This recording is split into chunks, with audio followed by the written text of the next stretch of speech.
And WCBS-FM HD2, New York. Michael K. is on the radio today, and he ain't afraid to say what he's thinking. It's the Michael K. Show on 880 ESPN Radio. And a good afternoon, everybody. This is indeed the Michael K. Show. We thank you for joining us on this Wednesday, January 7th, 2026. Me and you for two. Those are the rules of engagement. It's the fastest 2 hours in sports talk radio history. Hope you all doing well. Actually, 50 degrees outside. 50 degrees. So enjoy. Because, we'll look up next week, probably 12. So enjoy the 50, put away the heavy coat and the scarf, and settle in for the next 2 hours and listen to us. Now, quick baseball note at the start. Edward Cabrera has reportedly been traded to the Cubs from the Marlins. I do not know the particulars yet of the deal, but he has been traded to the Cubs. And I got to tell you, I really do. And not because he's a friend, but the guy to listen to in all of this when it comes to the Yankees is Jack Curry. Because he has been very forthright. He said they were never in on a MI, ever. He said it was highly unlikely they'd be able to pull off the Edward Cabrera trade because they didn't want to throw all the prospects to get him. They didn't think that they were in that dire need of pitching. He's been on top of everything. He said that there's, obviously their intent is still to sign Bellinger. And, it could happen, but he's not saying it's a sure thing. And I think on the Hot Stove show, he said that the Bichette possibility is unlikely. That they like him, but it's unlikely. So, you choose to listen to whoever you want to listen to, because I would tell you this. Many of the people that cover baseball, they have great relationships with agents. And I'm not saying they're doing anything unethical. Agents tell them things. And agents are trying to create markets. So if you're representing player A and you tell writer B, team C has checked in, then it's out there. Yankees are interested in. And that was used with Amai. Yankees were not interested in Amai. Now, they were interested in Cabrera. That was a trade. That wasn't a free agent thing. But we've heard with Bellinger, okay, the Dodgers really are interested. And the Cubs are interested. And from what I'm hearing, they're not. Now, maybe if the price really comes down and the years come down, maybe they would be. But the one thing that's a team that you root for, that's a good team, they will check in on everybody. You don't think that David Stearns and Brian Cashman have checked in on Kyle Tucker? Now, that could be spun to say the Yankees are interested. The Mets are interested. They've checked in on everybody. It's called doing your due diligence. That's what it comes down to. That's a smart way to play the game. But please don't get your hopes up when you see the Yankees or the Mets are involved in a certain player. They might not be. They were just doing their due diligence where if it falls in their lap, they might consider it. And they're just gauging the market. So if Brian Cashman checks in on Tucker and asks Tucker's representative, who I believe is Casey Close, well, what do you want? And he said, well, we want 8 years, $40 million a year, something like that. Then Brian knows where he stands with the Bellinger offer as well, because they both might be playing off each other. So that's the quick baseball news. Those that were hoping the Yankees would get Cabrera, not happening, not official yet, but several precincts reporting that he is going to end up with the Cubs. And this is one of the first major moves the Cubs are making as well. When we got off the air yesterday, it came out that John Harbaugh had been fired after 18 years as the head coach of the Baltimore Ravens. Some in the business were surprised. Others felt it was happening.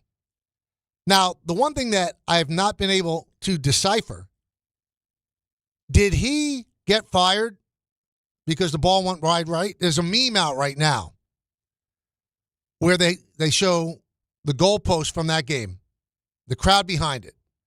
And there's a lettering on the right of the goalpost, lettering on the left of the goalpost, where it says, Harbaugh fired, Harbaugh fired. And if the field goal was good, in the middle of the goalpost, it says Tomlin fired. Was it that tenuous? And there's still a chance that Tomlin could walk away. Like if he loses this weekend to the Texans, he's supposedly being pursued by several different television entities. And I'm sure with all the job openings, he could name his price. This might be the best thing that happened to John Harbaugh. 18 years with one organization, still in today's world, fairly young. He's 62 years old.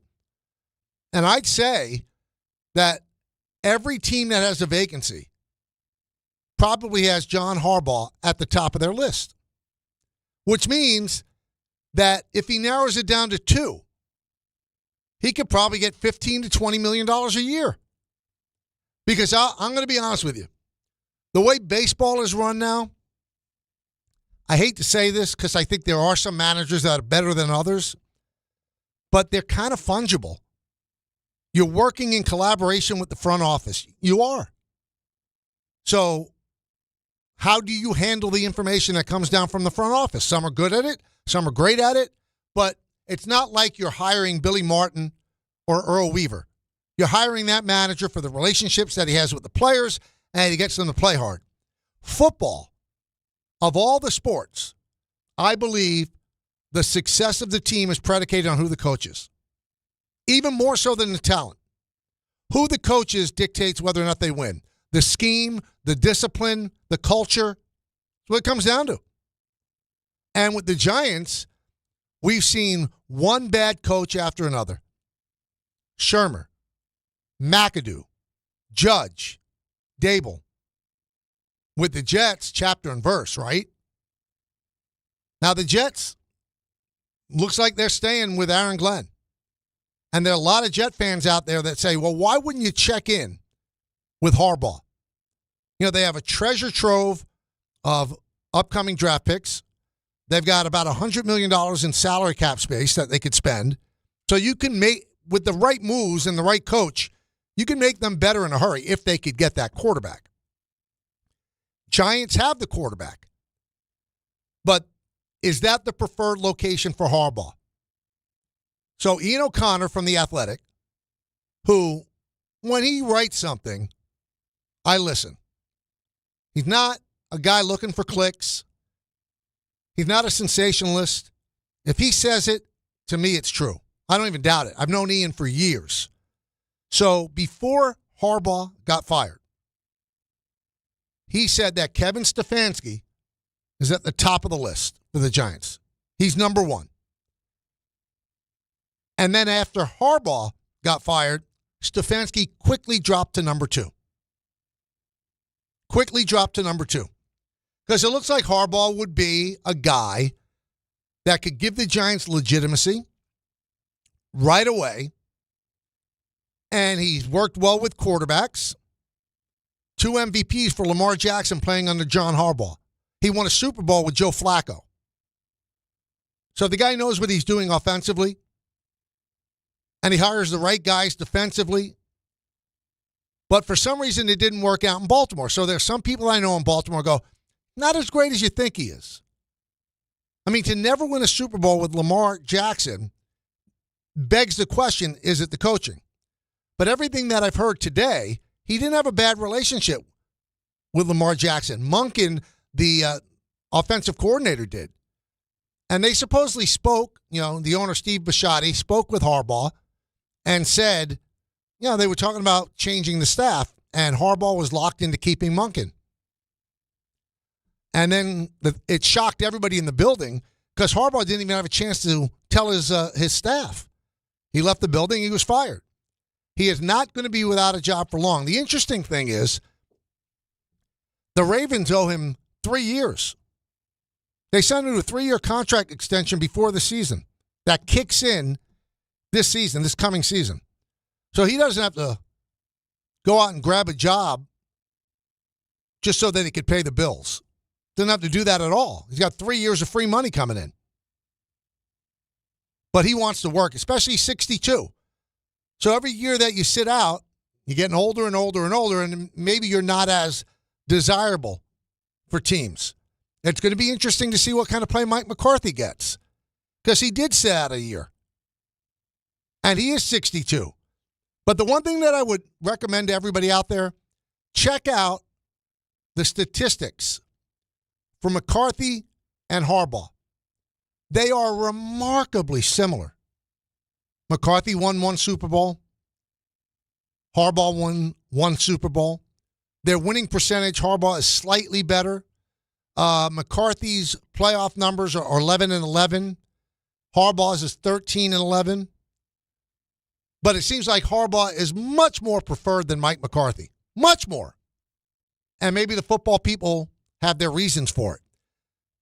But I would think that McCarthy is not even above Stefanski. Now, one of the things about Stefanski, 2 years. For 2 years, he won 11 games in Cleveland. The black hole of the NFL. He's won a playoff game in Cleveland. And he's 44 years old. So if you're thinking long term, and really you shouldn't, that shouldn't even be an option.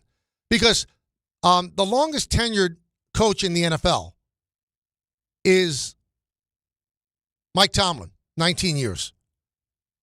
Number 2 was Harbaugh at 18 years. I think number 3 is Sean McVay at 9. So this is not a job where you expect to stay there for 10 years. It just doesn't happen. It's very volatile. The owners are very flighty.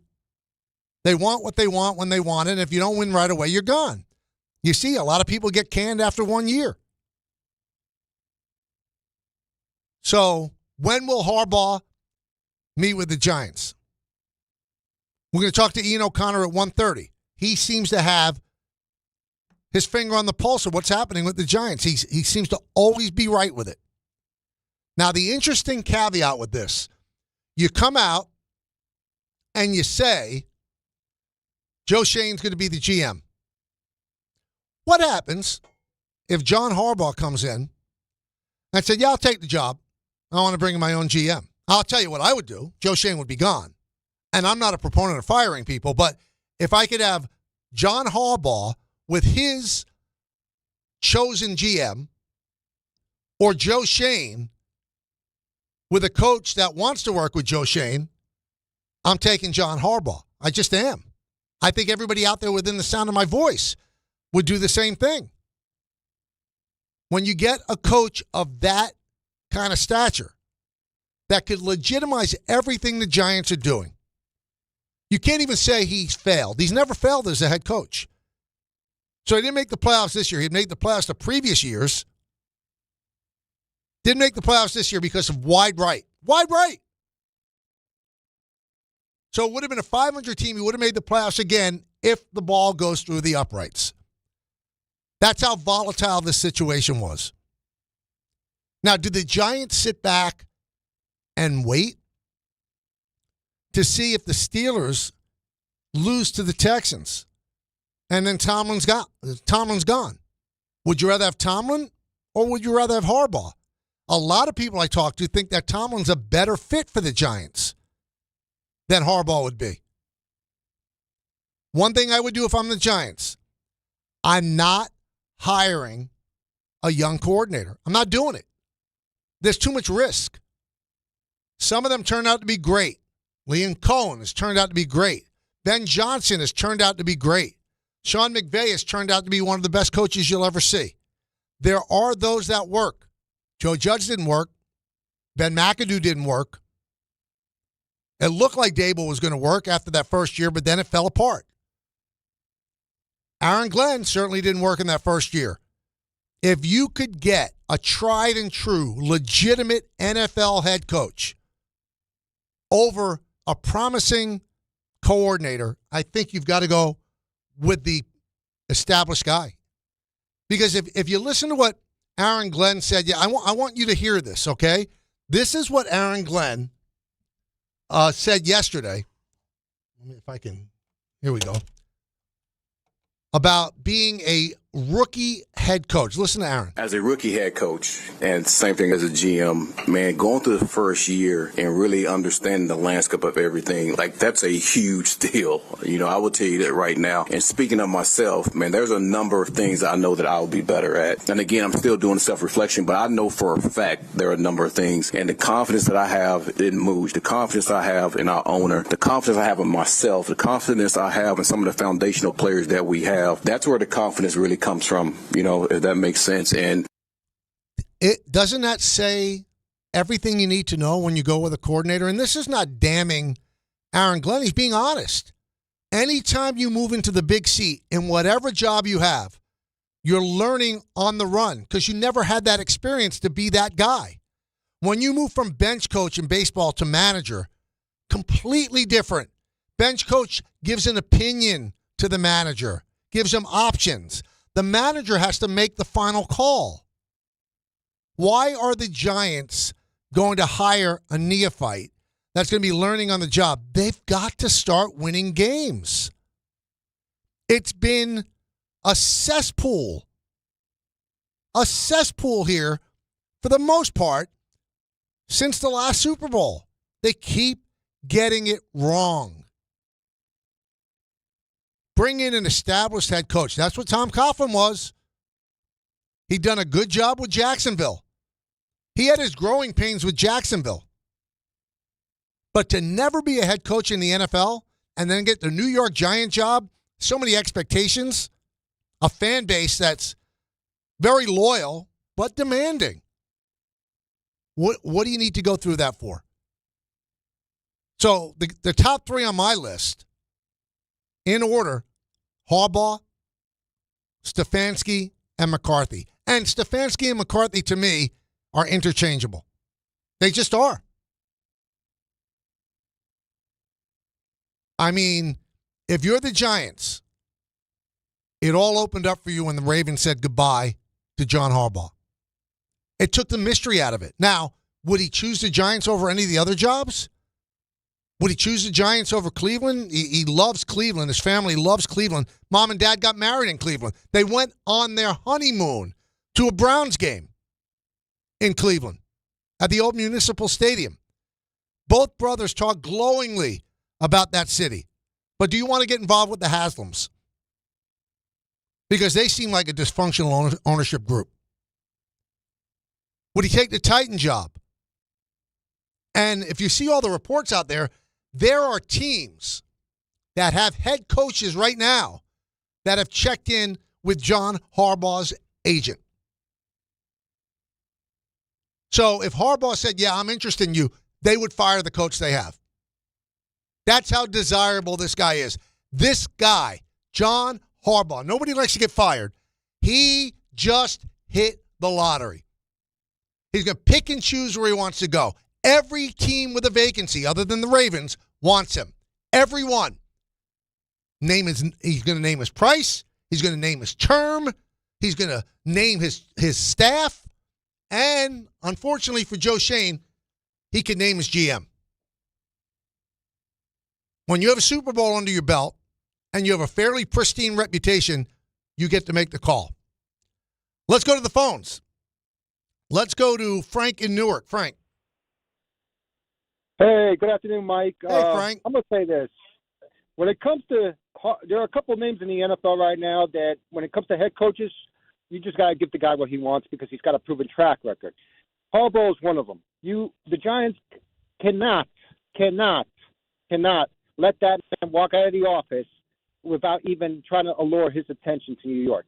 It's bad enough they lost their chance at the number 2 pick overall this year, and which could have been a massive rehaul of their roster, an opportunity to rehaul their roster. The only thing that made me feel any better in the last couple of weeks was the fact that yesterday Harbaugh was let go. The guy is a program builder. I agree with you with McCarthy. At least with McCarthy, the Giants, he has a 60% winning percentage in the NFL. He can make your franchise relevant again. We're a joke. We were a joke in the last couple of years. And lastly, if Mike Tomlin gets let go, he at least has shown you the potential to take whatever he has in the roster and play relevant football and play respectable football. I mean, for years now, Mike Tomlin hasn't really had to choose a quarterback except for Kenny Pickett, and somehow he's always kept the Steelers above 500. So right now, all I'm concerned about is playing above 500% football. Well, let me. Since you're the co-host, I got to ask you a question. You have a choice of Right. Tomlin and Harbaugh. Who are you hiring? Oh, right now, I agree. I'm with you. I'm in line with you with Harbaugh. The guy is a program builder, and Well, so is Tomlin. And you're right. So is Tomlin. But I'm going with who's first available right now. Is Harbaugh. No. I'm asking you if they were both available, who would you take? To be honest, Mike, as much as I hate to disagree with you, I lean towards Tomlin more than Harbaugh. You know, I'm not saying that I disagree with you. I think Tomlin would be an unbelievable hire, and I love the fact, you know, Danny from Long Island, who's a great listener to the station, he's never been really high on Tomlin, and they haven't won a Super Bowl in forever, blah blah blah, but he's 500 every year, over 500 every year of his 19 years with the Steelers. Guess what? That would be nirvana in East Rutherford. Giants don't finish over 500. They don't. Okay, they did the first year on the Dable. They won a playoff game, and since then and before then, they were terrible. Absolutely terrible. I don't think you just dismiss, well, he's not going to get you all the way. Okay, if I'm the Giants, I'll get me into the playoffs. Get me into the playoffs. Make me relevant again. Make the tickets that our season ticket holders hold in December, make those valuable again, that they're not giving them away on StubHub. Let's go to James in Pennsylvania. Jimmy, what's up, man? Hey, Mike. Thanks for taking the call. Listen, real quick, I got two things for you. So, first and foremost, do you think if he would have answered that coach's question a little differently, do you think that decided somewhat to get rid of Harbaugh? What question are you talking about? When they asked him about his coach for about next season, yeah, he was lukewarm. I don't think that. Yeah, he was real lukewarm. I don't know if that had anything to do with it. I think Bisciotti I think he wanted to change, and Harbaugh didn't want to change his coordinators. Right. So now that Harbaugh is gone, don't we have to maybe call Joe and be like, "Hey, let's come in, let's have another meeting and get this straight," because that might just happen. What you said, if he comes there, he might just say he want to bring his own GM, and he didn't give him the extension, so this is still up in the air if Joe is going to come back. Oh, James, I couldn't agree with you more. I mean, I don't think you have that discussion with Joe Schoen. He's a big boy. He knows exactly what's going on. And if Harbaugh comes in and says he wants his own GM, Joe Schoen is going to be fired. That's all there is to it. You don't have to warn him. You know, why even bring it up? Maybe Harbaugh doesn't take the job. You never have to have that uncomfortable conversation. Let's go to John in Chatham. Johnny, what's up? Hey. Hi, Michael. How are you? I'm good. How about you? I'm good. In yesterday's show, at the end of the show, someone said on the internet Jelly Roll lost 20 pounds. And, no, he lost 250 pounds. Holy cow. Yeah. And he looked like you a little bit. Mm-hmm. Well, I got a old-time Hollywood actor. Tell me. That's your double. Okay. Did you ever see the old-time classic Western movie Shane? Yes. The little boy's father, Van Heflin. If you Google pictures, he looks a lot like you. Van If Heflin. If you put a cowboy hat on, you could be your double. And how do you spell Heflin? Helfen or IN. I'm not sure. All right, I'll check it out, John. I see. Well, a picture came up. He's got the big forehead like me. Kind of in some pictures, he's got the bulgy eyes like me. Well, I don't see it because his face is kind of triangular. It's small on the chin and then goes out at the temples. Mine is a straight up and down horse face, so I don't see that. There is, if you take a look at an old, if you have a computer near you right now, all of you, go check out Lester Patrick, an old-time player for the Rangers. And the pictures of Lester Patrick, it looks like, I was reborn. Like from when Patrick played, it's scary. And I'm the one who brought up the Jelly Roll stuff because it was brought up a long time ago, a couple of days ago on the social media. Jelly Roll lost like 250 pounds. And when you see pictures of him now, he kind of looks like me. And I was all happy that I've lost like 35 or 40 pounds. And Jelly Roll went 250. He said, hold my beer. Unbelievable. Proud of him. Not easy to do. Ian O'Connor is going to join us in just a moment. He's with The Athletic, and he seems like he is locked in with the Giants more than anybody. So we'll talk to Ian in just a moment right here on ESPN New York.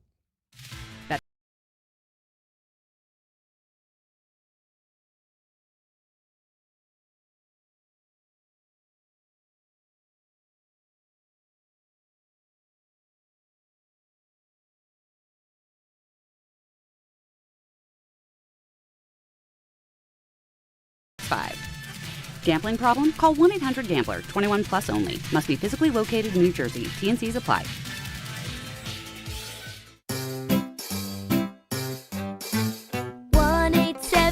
Cars for Kids.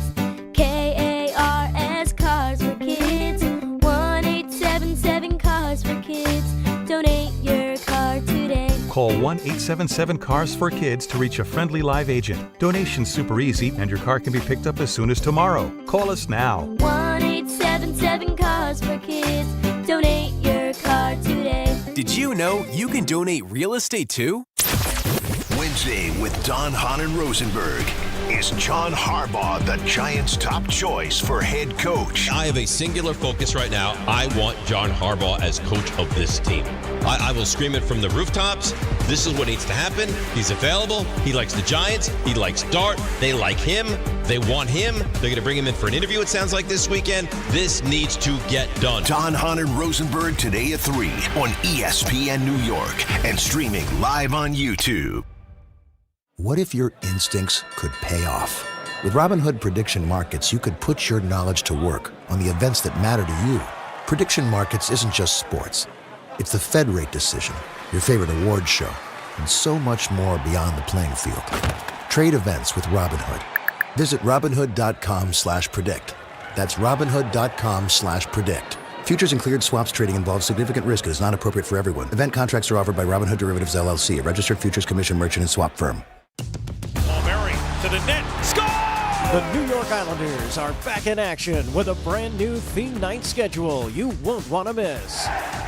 Bring your friends out for the holidays and take home a custom holiday replica jersey or arrive early for special bobblehead giveaway nights for Matt Barzell and Bo Horvat. Barzell for Horvat, score! Explore the full theme night schedule at NewYorkIslanders.com.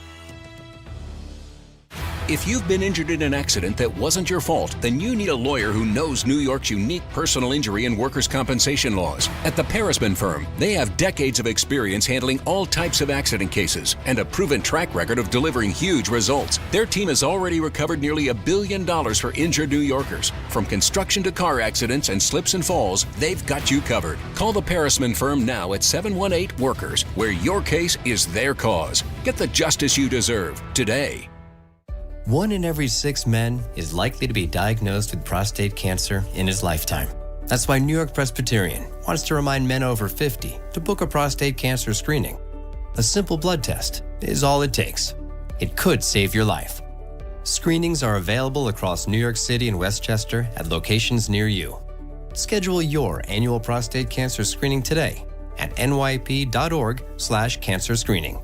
Stay amazing. New York Presbyterian. Listen up, football fans.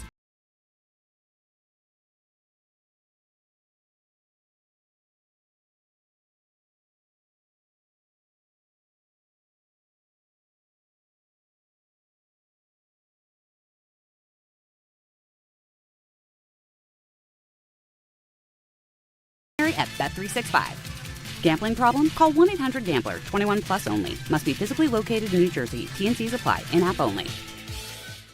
Rich Eisen here. Hiring for your small business can feel like a full-time job, but LinkedIn Jobs AI Assistant takes the heavy lifting out of it. It filters applicants based on the criteria you set and suggests 25 great fit candidates daily so you can invite them to apply and keep things moving. Hire right the first time. Post your job for free at linkedin.com/Eisen, then promote it to use LinkedIn Jobs' new AI Assistant, making it easier and faster to find top candidates. That's linkedin.com/Eisen to post your job for free. Terms and conditions apply. Then promote it to use LinkedIn Jobs' new AI Assistant, making it easier and faster to find top candidates. That's linkedin.com/Eisen to post your job for free. Terms and conditions apply.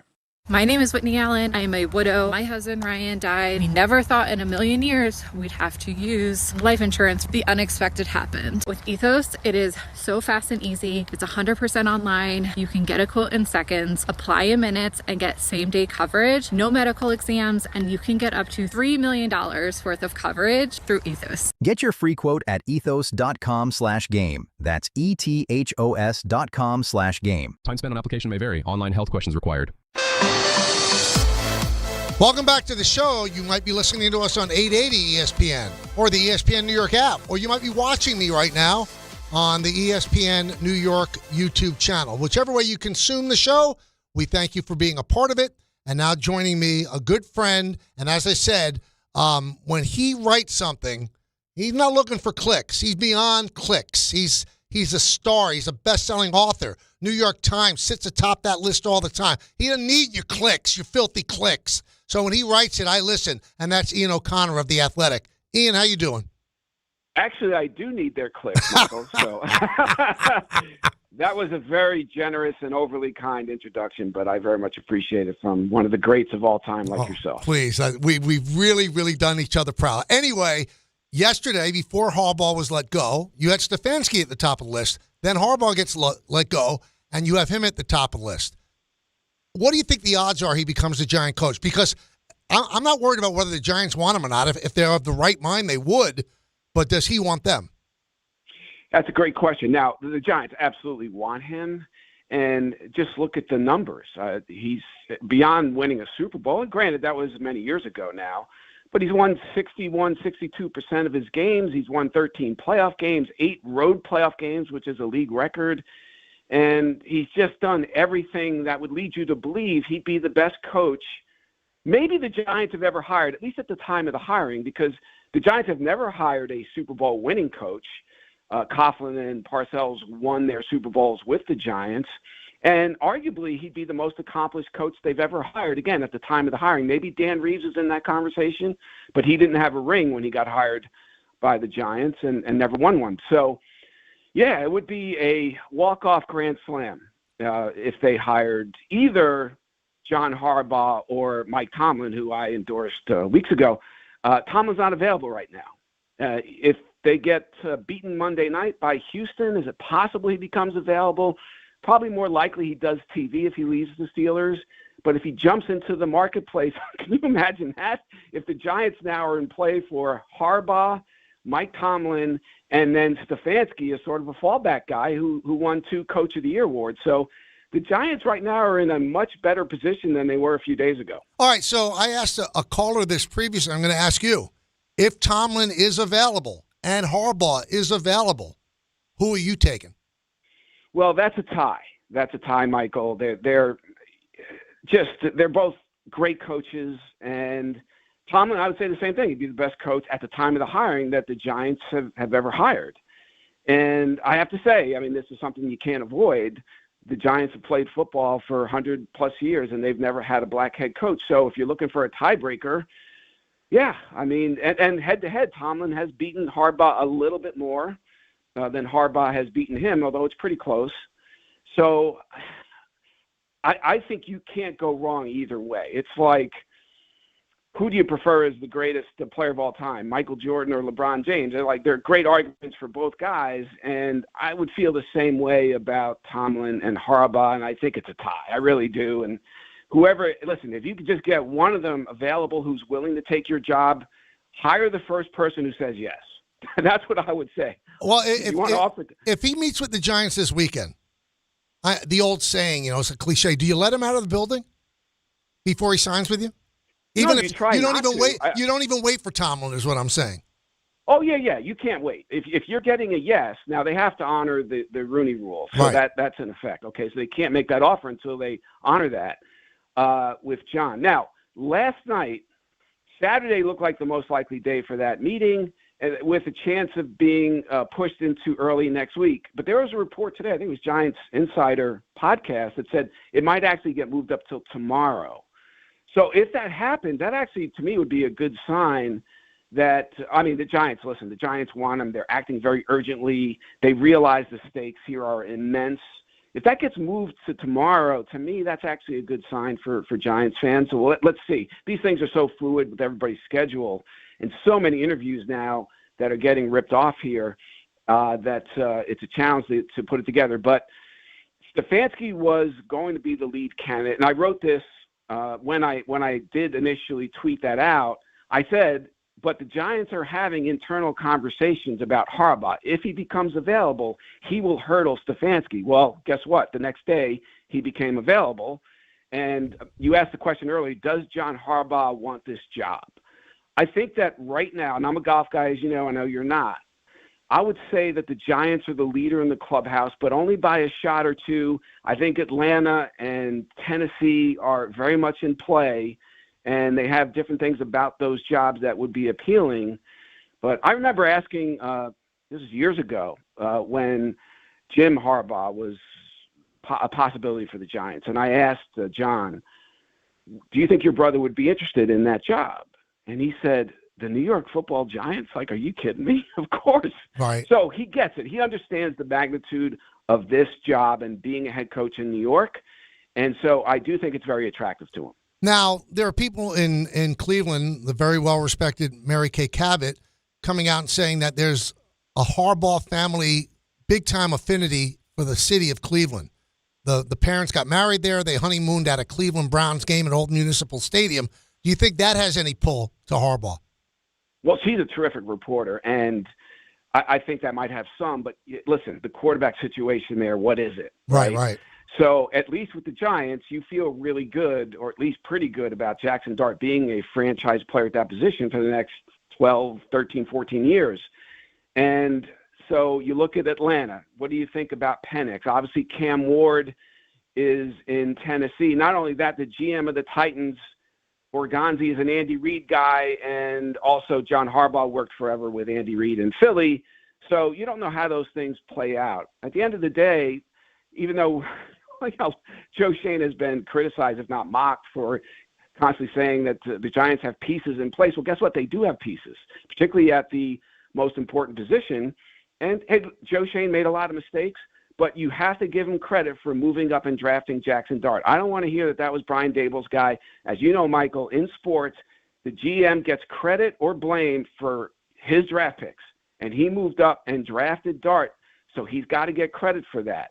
And that may be the difference in John Harbaugh taking this job or not taking this job. But I will tell you this, though, Ian, push back a little bit. There's that video of Shane clearly putting the onus on this. We got your guy. So he was pushed by Daboll. Now, he actually made the mechanisms work to move up, but it seemed like it was Daboll's guy. And supposedly, I don't know if this is true, Shane preferred Shedeur Sanders. Well, listen, at the end of the day, this is how I feel. I don't care about that stuff. Right. Joe Schoen he moved up in the draft and drafted Jackson Dart. That looks like a great move. Now, he's made a lot of mistakes. Now, I thought the Giants should have fired him, honestly, and they didn't. Okay, I'm moving on with that. I don't want to harp on it anymore. He's the guy who's going to be there. My early read on the situation is John Harbaugh is probably not going to have a major problem with Joe Schoen because Harbaugh's going to get some serious say in personnel. There's no question about that. Working all these years with Ozzie Newsome and Eric DeCosta, really accomplished executives in the front office who know how to assemble a consistent winner. John knows how to build a winning football team. He's going to have say. Joe Schoen is going to have no choice but to allow him to have that say because he knows that John Mara and Steve Tisch would absolutely want John Harbaugh as their head coach. So Joe's not going to stand in the way of that. He knows he's lucky he has a job, and he works for a boss in John Mara who looks to keep people and not fire them. So I don't see that being an issue. And then, hey, maybe after a year, if it is an issue, Harbaugh might say, listen, I need my own person in here. That could happen too. But John is not wired to come into an organization and wipe out a GM. I've been at his house. Eric DaCosta, his GM, lived like right next door, close by. He pointed to his house when I was there. So I just don't think that's Harbaugh's style to do something like that. All right, but okay, so let's play devil's advocate. I think he has his choice of any of the jobs that are open, and he's going to get a salary that's never been paid to a coach before. So he can say what he wants when he wants. He walks in and he says, I'll take this job. I want Shane out. Do they even think twice? I think they think about it, but you know the New York Giants, they don't like ultimatums like that. They have a certain way of doing business, and they've done it that way where the GM, they don't allow a coach to do that to a general manager. And listen, I mean, Parcells wanted George Young gone because George Young initially wanted Parcells gone after his bad first year. He wanted to hire Howard Schnellenberger, if you recall that. Yep. I know we're going back 100 years. So the Giants don't do business that way. And I honestly, Michael, would be very surprised if Harbaugh did that. Now, if he does, they've got a real decision to make. Stefanski's a pretty good fallback candidate, but he's not John Harbaugh. And I just don't think it will come to that. All right, so let me ask you this, since you've been in Harbaugh's house and whatever, and Steve Bisciotti, the owner of the Ravens, is somewhat loyal, and he's kept it the same way for 18 years. What went wrong? Where this guy now is the coach of everybody's life. They want him. Why did the Ravens just let him go? It's 18 years in the NFL. It's like 80 years. It really is. And I do think there was some fatigue between Lamar Jackson and Harbaugh. They were both tired of each other, really, to be honest with you. And I think that was part of it. I think everybody realized it just was getting a little stale there on both sides. I do think Lamar Jackson wanted, I don't know how much he campaigned for it, but I think he made it clear he wouldn't mind a new head coach. I think John Harbaugh is ready to coach another quarterback. I think he's excited about it. In fact, I know he is. And so I think that was a big part of it. I don't think he lost the entire locker room or anything like that, but 18 years, no matter how good you are. And again, the guy won 61, 62% of his games. He was consistently getting to the playoffs still, maybe not winning Super Bowls, but getting there. And I think it was really a Lamar Jackson story. And that combined with it's just after 18 years, it's just time for a change on both sides. And I think last night I was told that Harbaugh was feeling just really good about the fact that, geez, 8-9 teams are interested in me. It feels good to be recruited like that and to be wanted like that. So he deserves it. He's a great coach.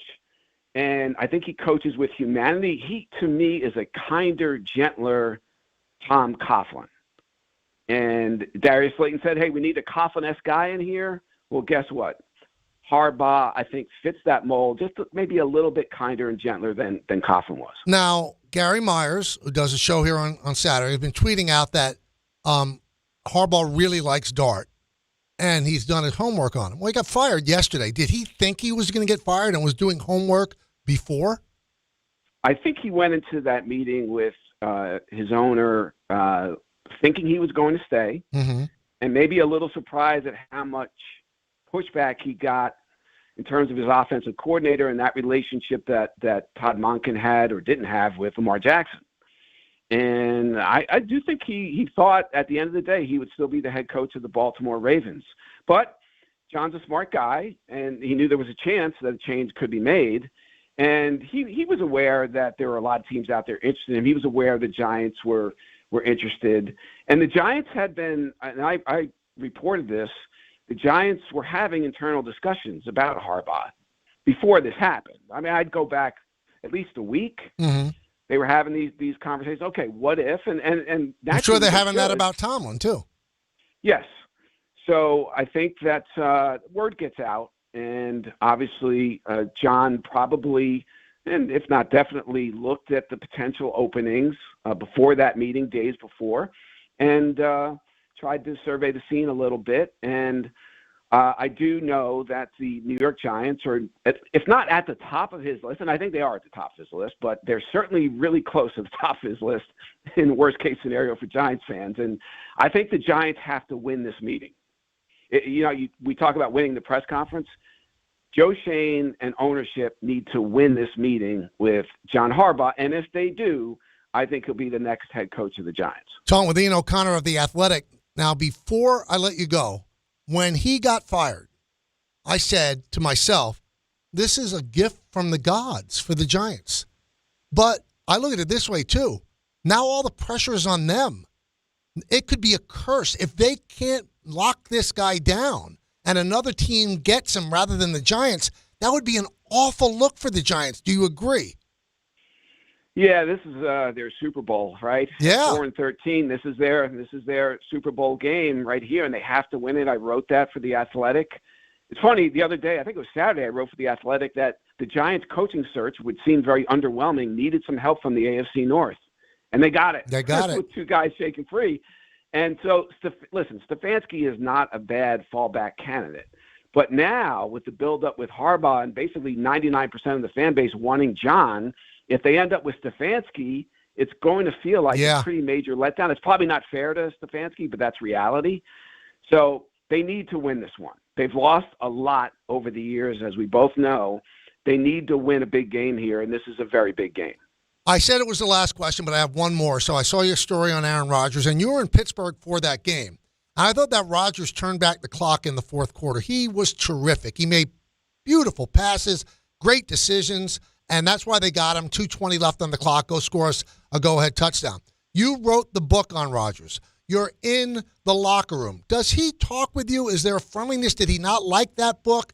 And do you believe that he could walk away now? I think he kind of wrote this too, and go quietly into that good night because he went out on a high note, even if he gets completely destroyed on Monday. Yeah, I don't think he loved my book. There's a frostiness there, and I don't really care. I thought that was a very fair book. It was. He's a tough guy to please on all fronts, so I just don't care. But what I do care about is covering him as a football player, and I do think he's an all-time great, top 5, depending on how you look at it. I think he's a top 5 all-time quarterback. He's at least in the top 10. And he deserved a dignified ending to his first ballot Hall of Fame career. He didn't get that with the Jets. He got the opposite of that. So I think that he earned this. And then, the guy's 42 years old, and recently he broke his wrist, he broke his nose, and he won 10 games. The Jets won 3.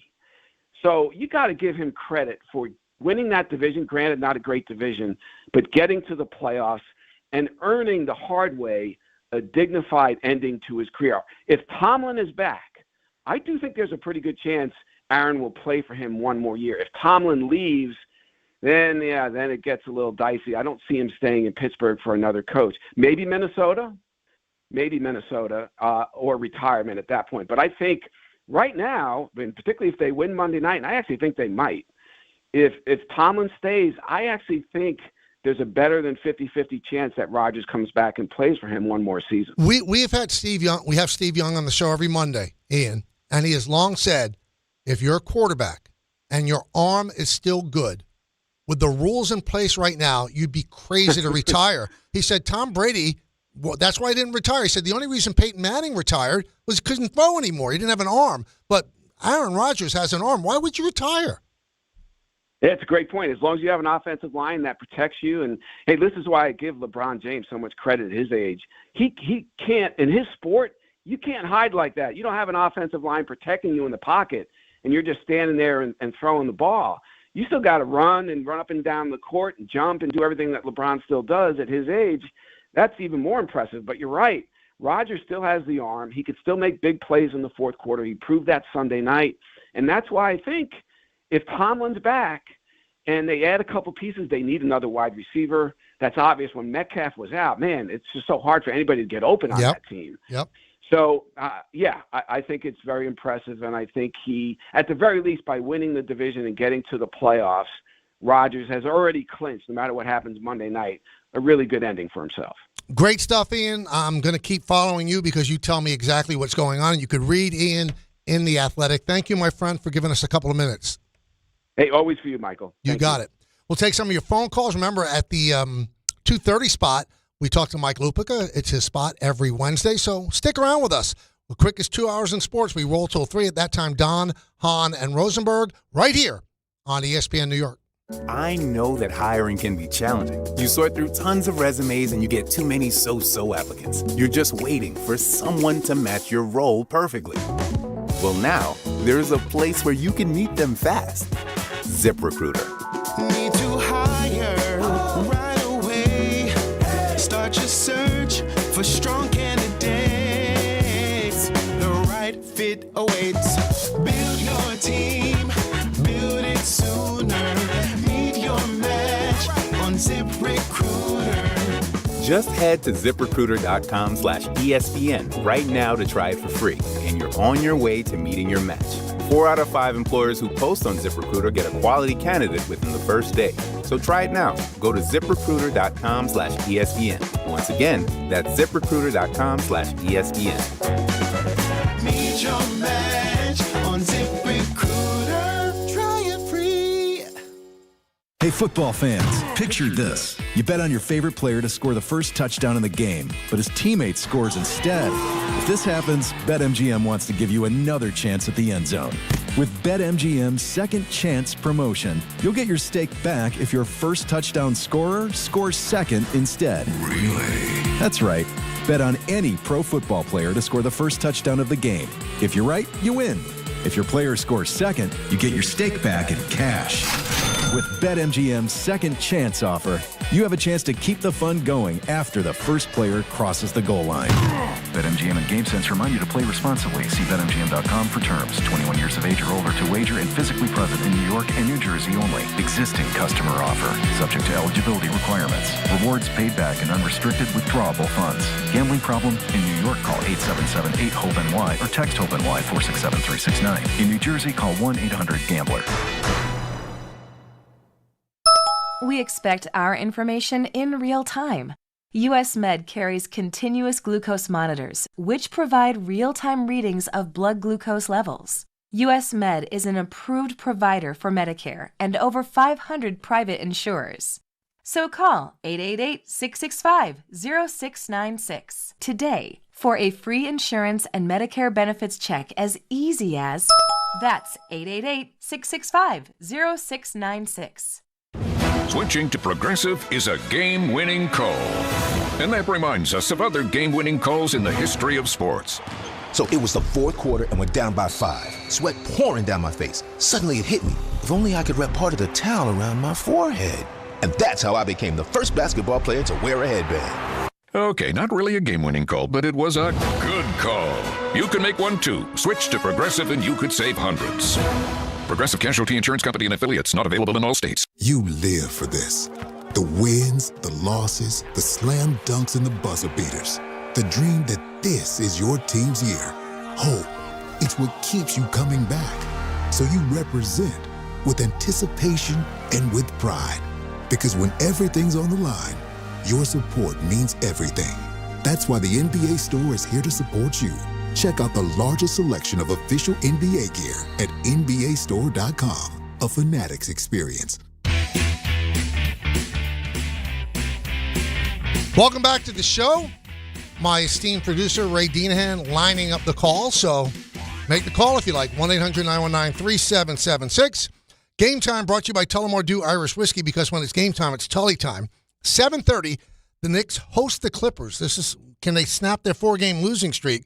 And this game will be at Madison Square Garden. Coverage begins at 7 p.m. right here on 880 ESPN. And the Clippers are playing well. Clippers are actually playing well, and they're on the precipice of at least getting into the play-in. So this is no easy one. And by the way, first game back as a coach of any sort for Jeff Van Gundy since, I guess he was with the Rockets. So it's been a long, long time. He's come back as a broadcaster. I wonder if the Knicks put up once a Knick, always a Knick. Some kind of a tribute video. Jeff Van Gundy was the man. And I thought they should have brought him back several times. He could have been the Knicks' Billy Martin, but he's back as an assistant coach with the Clippers under Tyronn Lue. 7:30, the Nets host the Magic at Barclays Center. And I owe the Nets a sincere apology. I destroyed them the first month of the season. They were non-competitive. I said they're not even trying to win. And they're actually playing quite well. They might be playing themselves out of a high lottery pick, which is not their intent, which is why they might trade Michael Porter Jr. because he's having a great year. And when he plays, they win. So I've got to take back a lot of the stinging comments that I made about the Nets. They're not the Knicks in terms of talent and where the Knicks expect to go, but they're much better than anyone could have ever expected. Now, I got to tell this quick story. So my family and I went on vacation between Christmas and New Year's. We went to Cancun. So the weather was terrific. And the pool was gigantic pool. It was a big hotel. Hotel was terrible. Maybe one day I'll tell you how bad it was and give the name, but it was dreadful. And if you want to look it up, it had 3 letters. That's all I'll say. But so sometimes, I guess because of the persona that people might see on the Yankee game or hear on the radio, well, I mean, you have to be confident you're doing your job. People think, somebody mentioned on social media yesterday, how, like, I'm full of myself. I despise myself. I loathe everything that I'm about. Good. Let's say it that other way. I'm sitting at the pool. Now, I've lost 40 pounds, right? So my weight is down to 213. That's about as low as it's been since high school. But still, I'm not chiseled. I'm not Paul O'Neill. So when I'm at the pool, for the most part, I keep my shirt on. If I'm walking to, get a drink or food, I walk with my shirt on. Because I don't want people to have to be subjected to that. Why should they have to? But there are people that have unerring confidence in themselves. There are guys with big, fat guts, sloppy pigs, and they stride along the pool with their shirt off as if the world is just blessed to take a look at them. I wish I had that kind of hubris, and I wish I had that kind of confidence. Again, they got bigger boobs than the biggest starlet that you've ever seen. They got a gut that hangs over the belt. They got hair on their back, and they're just, without the shirt, walking up and down the pool for everybody to see. How do you do it? How do you have that confidence to do it? Again, even at my diminished weight, I will not do it. Will not. Now, if you're listening to the show, there's nothing wrong with being fat. I've been fat a lot of my life. But there is something wrong with, proudly flaunting it. I want to know, are there fat people out there right now, when they're at a pool, the shirt's off so everybody could see the rolls? Are there out there? Please, would you admit it and tell me why? Maybe you don't care. That's another thing I wish I had. I shouldn't care what people think, but I do. That's why, and everybody says it, and it's a big knock on me, I have thin skin. Now, if you want to, judge me from afar, saying I have thin skin, you're absolutely right. Saying that I'm full of myself, you couldn't be more wrong. Ask anybody who really knows me well. I'm so insecure. I so don't like myself, but I am thin-skinned. So my worst nightmare would be walking with a shirt off, not looking good enough, having somebody snap a picture and then send it out on social media so the whole world could laugh at what a slob I am. But there are men that don't care. God bless them. I saw them constantly at this hotel. Constantly. It was like they were walking the runway. Everything jiggling and jangling. Amazing. Good for them. Good for them. Hey, by the way, Tullamore Dew, the original triple distilled, triple blended, triple cask matured Irish whiskey. Be sure to grab a Tullamore Dew. Try the new Tullamore Dew Honey during today's action. Glass up to enjoying Tullamore Dew responsibly. All right, phone calls are lined up. We'll talk to you. We'll talk about the Knick game tonight. We have Mike Lupica at 2:30. The show's rolling along. Hour by like that. We'll be back right here on ESPN New York. 880 ESPN, WHSQ, and WCBS-FM HD2, New York. A Good Karma Brands radio station. Hey, Hey, sorry I missed you. Your call is very important to me. Just not as important as the New Jersey Lottery's green ball promotion being back on Pick 3 evening drawings. See, if the green ball's drawn, that's a free second chance to win? So, yeah, you get it. It's only through February 1st, though, so try me after then?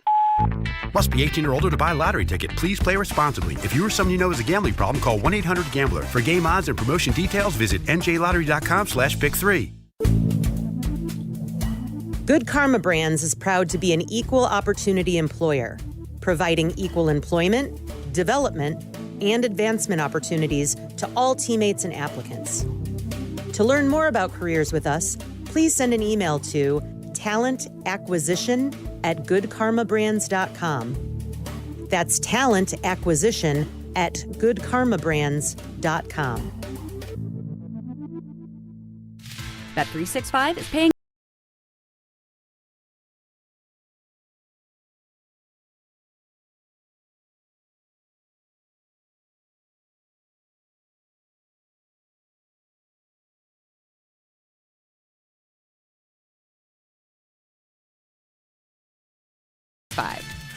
Gambling problem? Call 1-800-GAMBLER. 21 plus only. Must be physically located in New Jersey. T&Cs apply.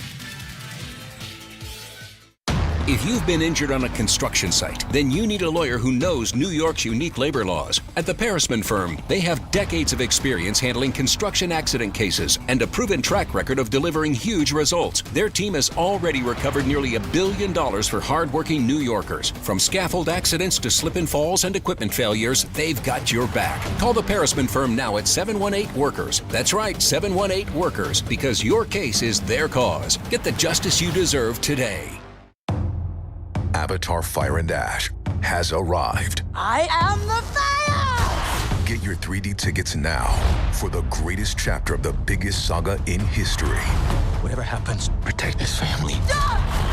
Critics rave it's by far the best Avatar movie. If your father and I do not return, you go as far and as fast as you can. Movies don't get any bigger than this. Avatar Fire and Ash, rated PG-13, now playing. Hey, fans! Welcome back to Fansville's Cheers and Tears. Oh. Okay, so like everybody deals with losing, right? To a rival on a last-second field goal. Whatever, it's fine. I'm totally fine. But I cope with losing with an ice-cold Dr. Pepper. Those 23 flavors are like so delicious. They totally wash away the pain of your college football team taking a big fat L. College football. It's a pepper thing. Welcome back to the show. We've been talking a lot about John Harbaugh. There's so many things to touch on. What an active time in sports. One thing that I've had written down since Monday, and I haven't had a chance to really talk about it, but I just wanted to touch on it for a moment. So Jay Glazer of Fox reports that Matt Ryan, who does a great job on the pre- and post-game shows on CBS, was considering taking a very big role in the Falcons front office. And the first thing that hit me was not that, because Matt Ryan's a really bright guy, Boston College guy, and you could see he knows the game and could speak the game and probably is a pretty good judge of talent.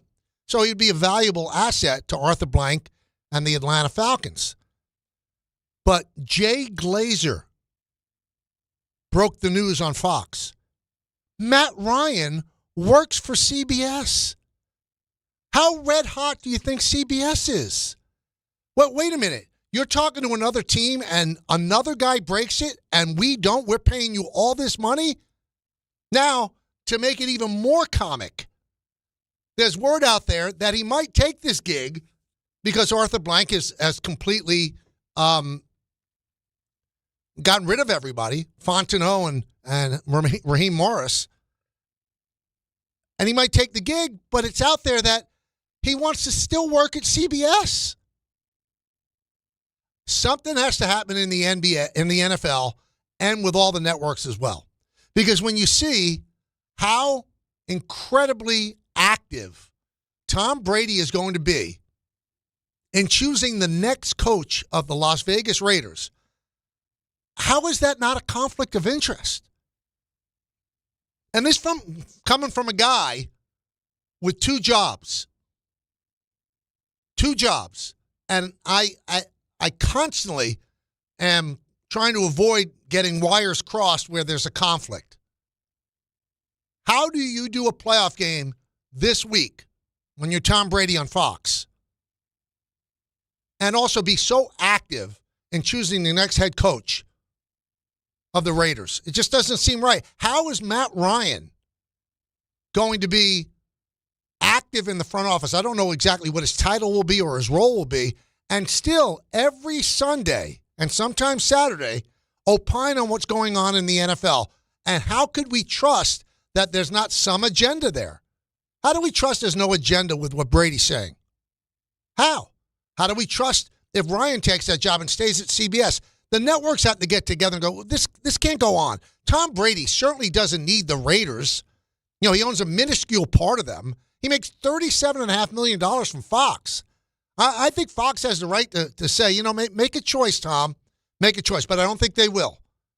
Now, I wonder if CBS chapped that the story about Ryan's future is broken by Jay Glazer at Fox, if they even want him back. He is very talented, though. Very talented, but it just struck me like if I'm doing this show and let's say the Yes Network or the Yankees decide that, you know, they're not going to renew my contract. And I know about it.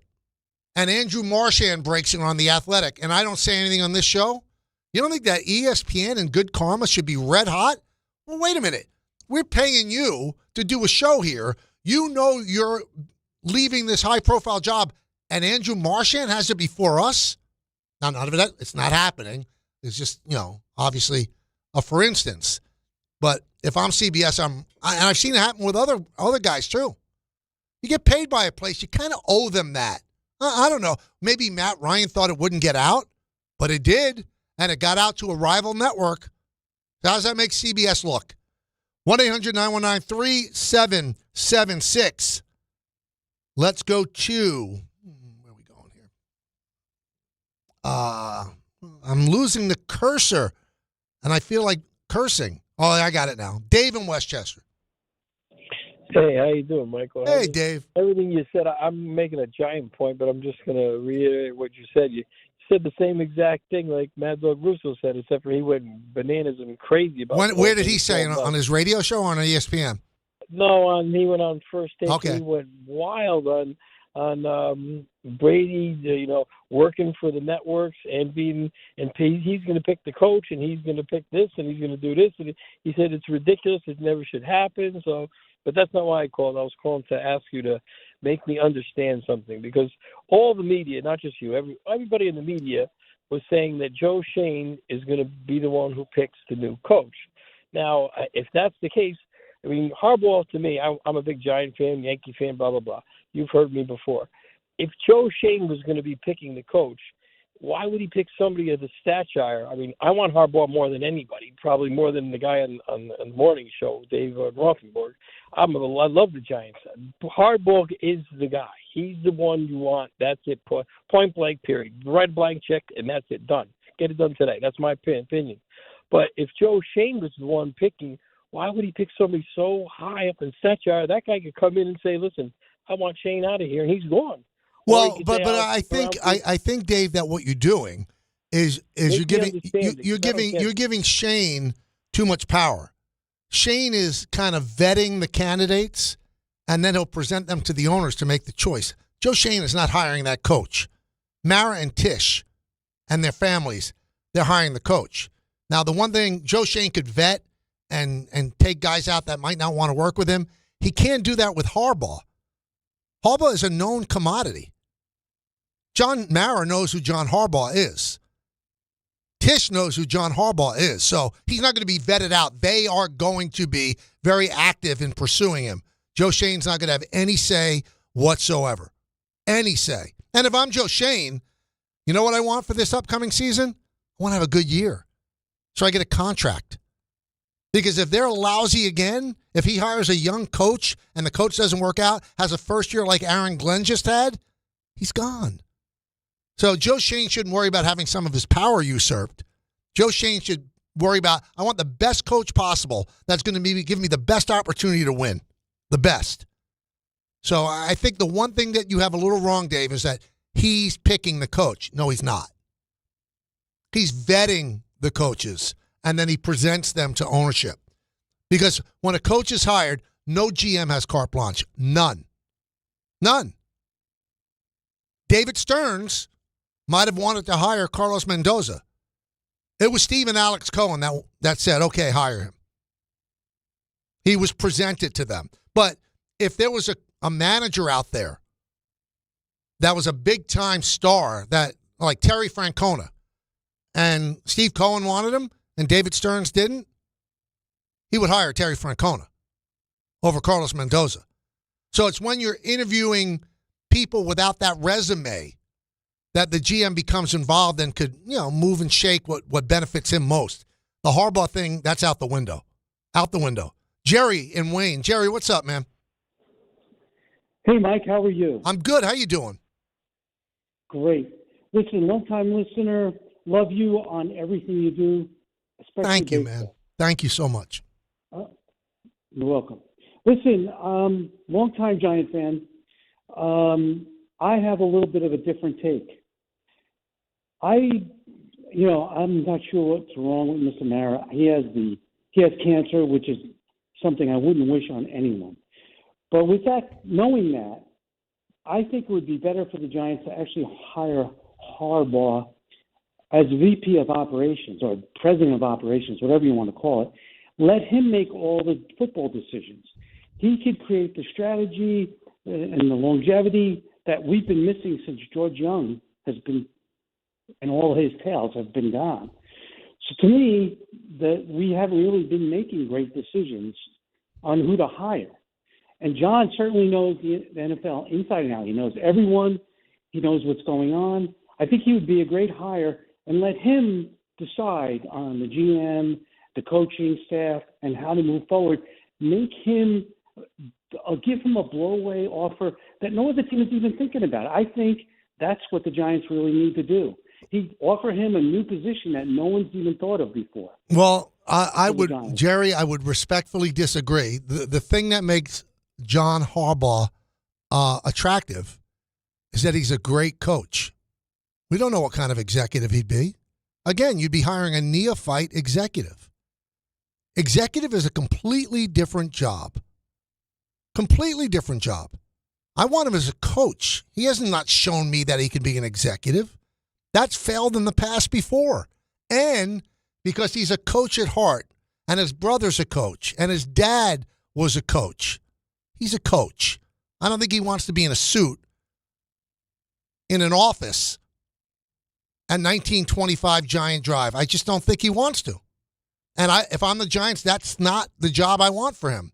I want him to do what he does best. Now, it was written there, under your phone call, hire Harbaugh and Stefanski. Now, that intrigues me, where maybe the jobs that are available for Stefanski, if Harbaugh takes the Giant job, they don't interest him that much. And then Harbaugh brings Stefanski in as his offensive coordinator to work with Dart. And if you say, why would he do that? Well, if he doesn't like the jobs that are available, and John Harbaugh is 63, and you're 44, you could be the guy who takes over for John Harbaugh. Not that he wants to delay his next coaching job 5 or 6 years, but that would be a dream scenario. Let Stefanski coach Dart with your help. But in terms of Harbaugh being in the front office, no, that's not something I want. Anthony in Toms River. Hi, Michael. How are you? Good, Anthony. How you doing? Good. Long-time listener. Love your show. Real quick about your insecurities. I think every man has a little sense of insecurity. If they don't, they're lying. So God bless you for that. But Anthony, how do the fat guys though not have that sense of insecurity? That's a mind boggle. That's a crossword puzzle I can't figure out either. I have no idea. But anyway, you took the words out of my mouth, and I love you for it because I was just going to say what you said. I think Harbaugh is a perfect fit. He's not moving from California across the country. He lives probably in Maryland somewhere. I don't know exactly where, but he's just moving 3 hours north. Right. And, there's a lot of nice places to live. But I would like to comment on exactly what you just said. Bring Stefanski in as an offensive coordinator. Work under Harbaugh, have him coach Hart, and then eventually take over the position. That was exactly what I was thinking, and you said it. And another thing I want to touch on, I know we're all hyped up on football, but what I've been reading lately about it's always going to go back to the Yankees, because you know me, I've called before, I'm a huge Yankee Giant fan. Go for it. With who they're possibly going to get with Bellinger and this and that, do you feel, I know it's kind of a rhetorical question, but do you feel it's enough to take them through? I know we're getting our ace back, the pitcher and stuff, but I mean, do you think it's enough with keeping Aaron Boone and who we have, and hopefully getting Bellinger and all that wrapped up, and whatever pitcher we're going to get? I know they're talking about what's his name? I forgot briefly, but do you think it's enough? I'm gonna be honest. I think it's tough if you run it back to do the same thing that you did last year. Although your bullpen's better than it was at the beginning of last year. You do get Garrett Cole back, probably for about 20 starts if he comes back on June 1st, and that's a huge bonus. You've developed Cam Schlittler. You'll have him for the whole year. And they can make some trades toward the trade deadline to bolster whatever they have. So this is a better team than the one that started last year. The bench is better with Rosario and with Caballero. I think they're still going to, if they sign Bellinger, they don't have to. But if they don't sign Bellinger, then they're going to have Dominguez out in left field, and they probably sign a right-handed outfielder that could hit lefties. But does that get them to 94 wins? Listen, I'm being honest. I don't know. I don't know. I don't know if they're hamstrung at the $304 million mark. I don't know. I'm not quite sure. So I'm going to defer to what I think is the expertise of Brian Cashman. I know a lot of Yankee fans don't love him, but I think he does a good job. A smart baseball man. He has a good crew behind him, and they always field the team that has a chance. So will they be a 94-win team? Will they have the most wins in the American League tied with the Blue Jays? I'm not sure. The Blue Jays, I don't think, have taken a huge step forward. They've had some nice additions. Now, they get Kyle Tucker. Right now, the Yankees are at 93.5 wins, projected at 93.5 wins, more than any team in the American League. Only the Dodgers more. And the Blue Jays, I think, are at 91.5. If they get Kyle Tucker, I think they will jump ahead of the Yankees in terms of projection. So, do I think they're good enough to make the playoffs if they get back Bellinger? Yeah. I think they're going to have to really get creative. If Bellinger does not sign, how do they make up the 28, 29 home runs, 98 runs batted in? How do they make that up? How do they make the defense up? How do they make the versatility up to play any outfield position?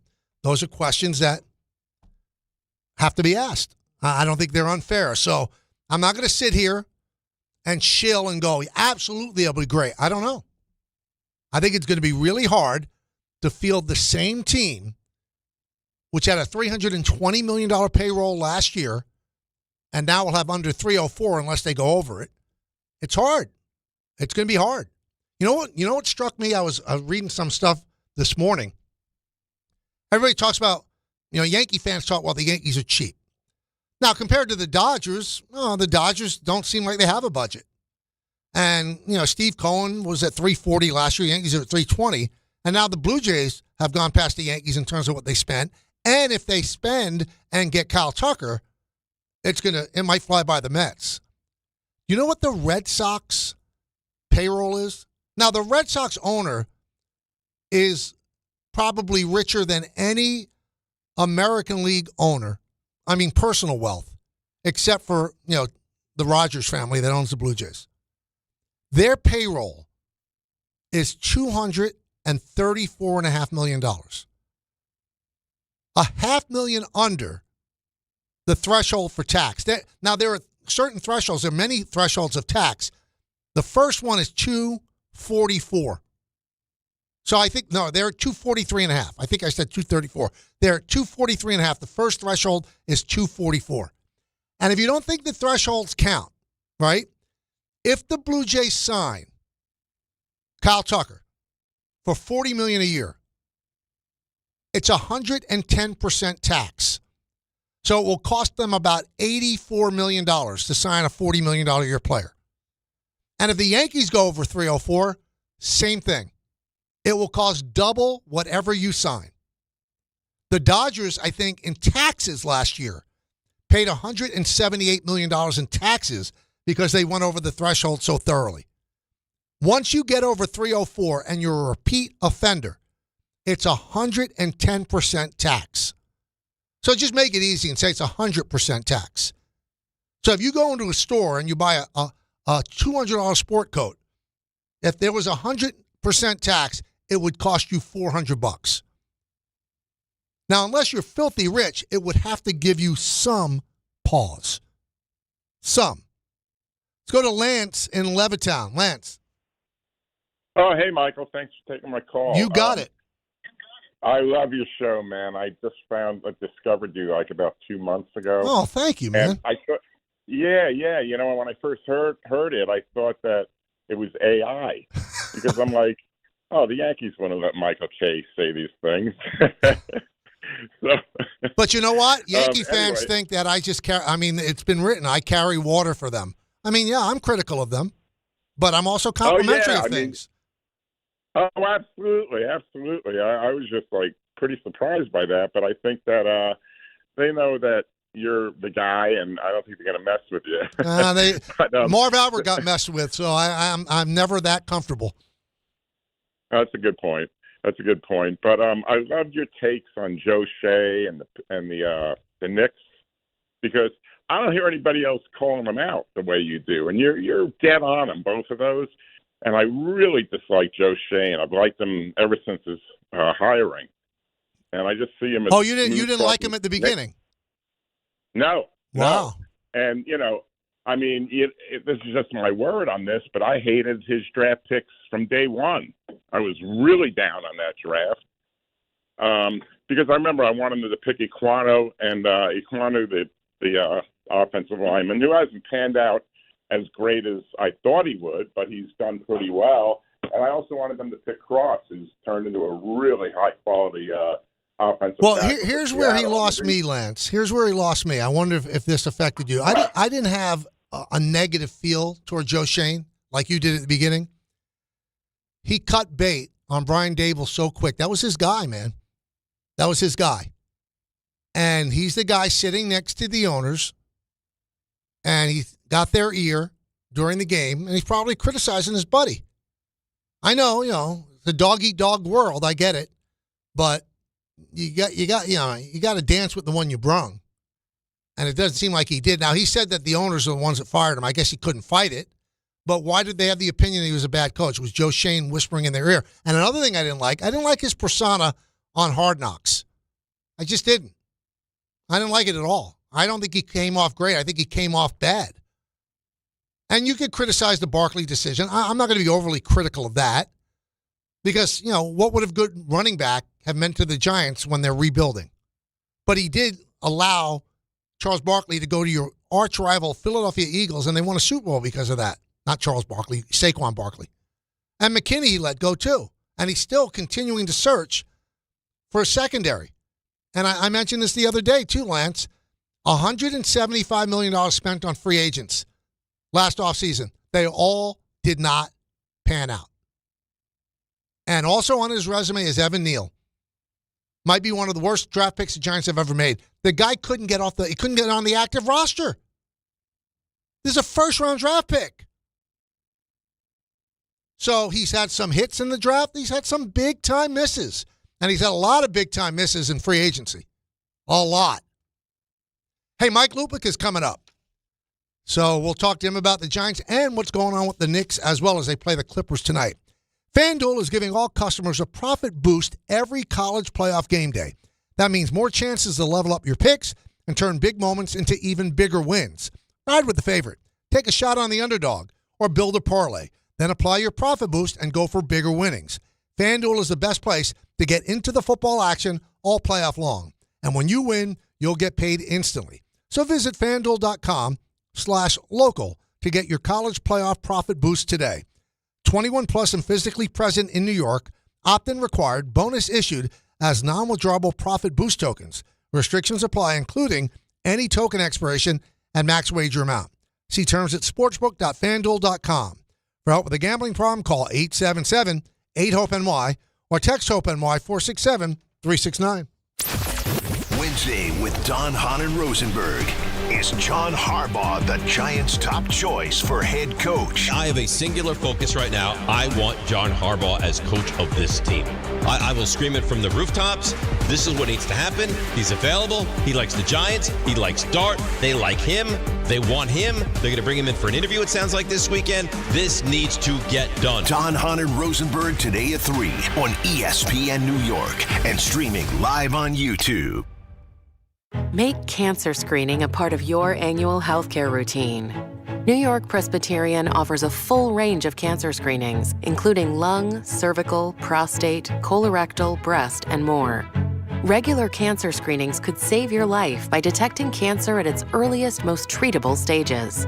Screenings are available across New York City and Westchester.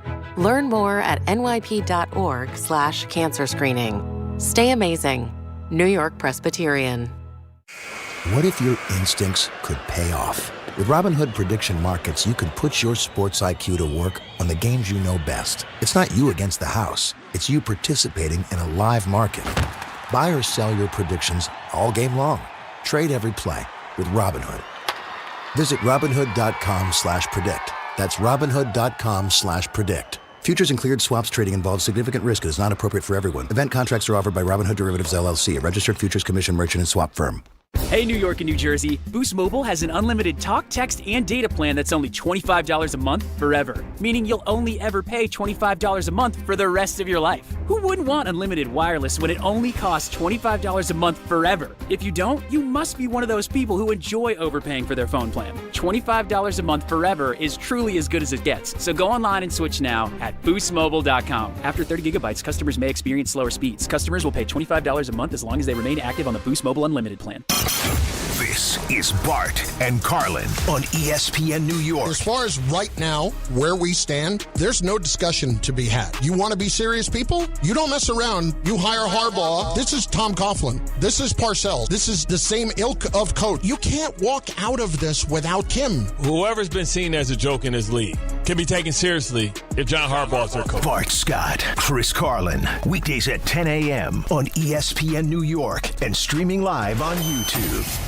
If you've been injured in an accident that wasn't your fault, then you need a lawyer who knows New York's unique personal injury and workers' compensation laws. At the Pairings firm, they have decades of experience handling all types of accident cases and a proven track record of delivering huge results. Their team has already recovered nearly $1 billion for injured New Yorkers. From construction to car accidents and slips and falls, they've got you covered. Call the Pairings firm now at 718-WORKERS, where your case is their cause. Get the justice you deserve today. Listen up, football fans.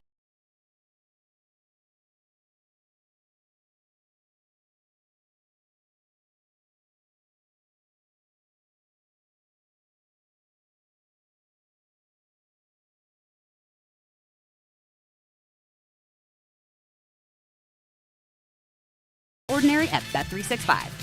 Gambling problem? Call 1-800-GAMBLER. 21 plus only. Must be physically located in New Jersey. T&Cs apply. In-app only. Hey team, Wendy here. If you're looking to consolidate your high-interest credit card debt with a personal loan, take a look at SoFi's stats. A SoFi personal loan comes with low fixed rates, no fees required, and as soon as same-day funding. That looks good on paper, but SoFi also passes the eye test. Having helped its members pay off over $33 billion in debt to date, score. View your rate for a SoFi personal loan at SoFi.com/stats today. Loans originated by SoFi Bank, NA member FDIC. Terms and conditions apply at SoFi.com/stats. NMLS 696891. My name is Whitney Allen. I am a widow. My husband, Ryan, died. We never thought in a million years we'd have to use life insurance. The unexpected happened. With Ethos, it is so fast and easy. It's 100% online. You can get a quote in seconds, apply in minutes, and get same-day coverage. No medical exams, and you can get up to $3 million worth of coverage through Ethos. Get your free quote at ethos.com/game. That's ETHOS.com/game. Time spent on application may vary. Online health questions required.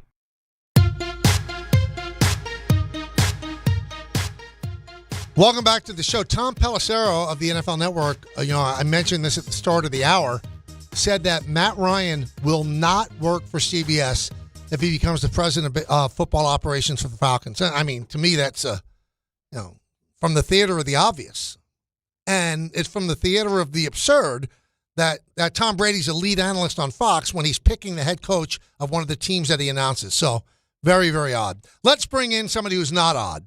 A good friend of mine. He's a staple at Wednesday at 2:30 on the show. New York Daily News legendary columnist, best-selling author, Mike Lupica. Mike, Happy New Year, first off. Well, Michael, Larry David says you can't say that anymore. I know, and I only say it to the guest who I haven't spoken to, but he's right about January 5th.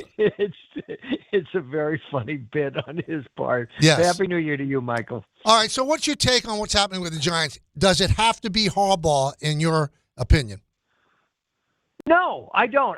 Listen, I tweeted out something last night, and I believe it. I said Harbaugh Giants, Tom Coughlin 2.0, okay? A veteran coach who'd had success somewhere else. Tom had obviously never won a Super Bowl when he was at Jacksonville, but he did make it to an AFC championship game very early it might have been his first year there. And of course he had won the biggest college football game ever played when Boston College upset number 1 Notre Dame. I know you remember that. The biggest. But again, there are similarities. A veteran coach, obviously chomping at the bit to get another chance. I don't know if he had to know that it was a possibility in Baltimore, and it was time for both sides to move on. But listen, Mike, there's very little not to like about Kevin Stefanski. I mean, he's a 2-time Coach of the Year.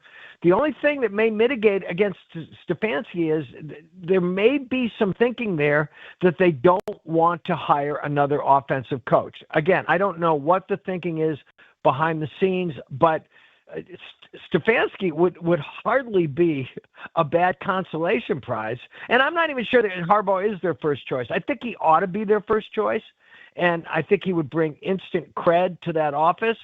But it's going to be a very, very interesting next month or so to see what they end up doing. Well, I brought this up earlier that, when I found out that the Ravens let him go, I said, well, what a gift from the football gods for the Giants. But it could also be a curse, Mike, because I think Giant fans are locked in. This is the guy they want. They've had 4 failed coaches in a row.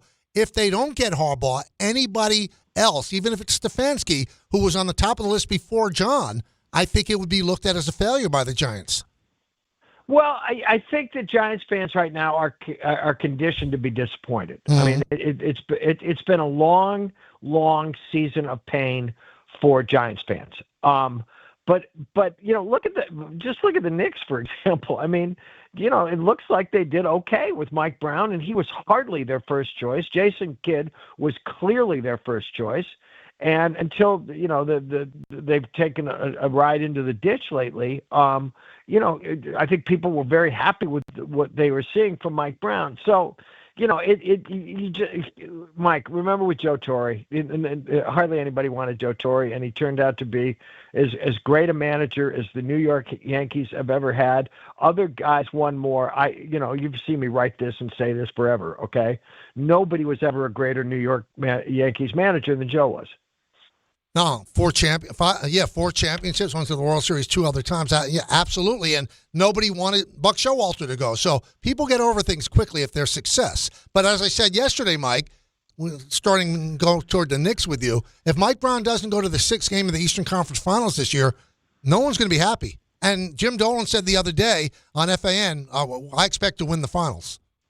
Oh, things just got worse for everybody over at 4 Penn Plaza the minute he gave that interview, Michael. Nobody was putting on a party hat and organizing a day party after that interview, okay? Because Jimmy is now laid down the gauntlet here, and Jimmy is not going to be happy. Michael, I loved reading all the stuff he said about those basketball conversations that he had with Tom Thibodeau that convinced him that it was time to move on. I mean, in with all due respect, in the words of Parcells about another kind of ball, Jimmy doesn't know whether a basketball is blown up or stuffed. And so this will be interesting now, because I do think, and how many times do we have this conversation? It's starting with when Thibodeau got banged, that how fast we went from being happy that they had finally made it back to the Eastern Conference Finals to World Championship or bust. Because that's what they said. He didn't have to give an interview the other day on the radio. That's what he said by firing Thibodeau. Yep. And all of a sudden they've gotten passed by the Boston Celtics. They don't look like a superpower. No one is playing good right now. Again, it's early. There's so much basketball to be played. It's always fascinating me. As much as we love Jalen Brunson, he's the only one who gets a pass when things go wrong, and he's been a part of this lately. And so the Knicks feel like the only game in town right now. They felt like an only game in town since baseball ended and our two football teams turned out to be what they turned out to be. But the expectations to me from this team as constituted might be unreasonable. And here's the other thing, Mike.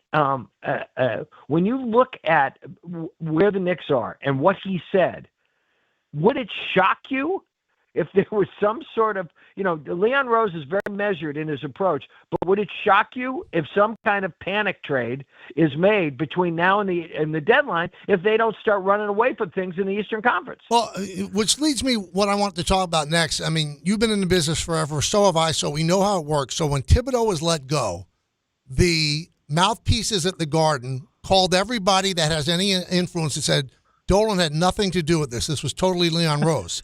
And then in the interview, Dolan said, but then out of the other side of his mouth, Mike, he said, listen, I don't want to make a trade, but Leon Rose could overrule me. On what world would he overrule him?